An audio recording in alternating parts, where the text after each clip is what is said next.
અમદાવાદના સોલા બ્રિજ પર 23 નવેમ્બરે બેફામ સ્પીડે કાર ચલાવી બે સાયકલિસ્ટને અડફેટે લેનાર કાર ચાલક ઝડપાયો।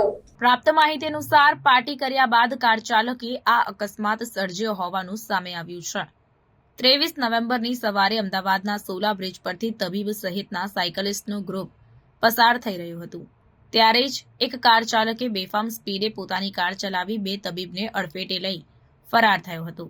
સદનસીબે આ ઘટનામાં જાનહાનિ અટકી હતી, પરંતુ એક મહિલા તબીબને ગંભીર ઇજા પહોંચી હતી। હિટ એન્ડ રનની ઘટનાના શહેરીજનોમાં ગંભીર પડઘા પડ્યા બાદ અમદાવાદના સાયકલિસ્ટના 7 ગ્રુપ દ્વારા એક સાયકલ રેલી પણ યોજવામાં આવી હતી।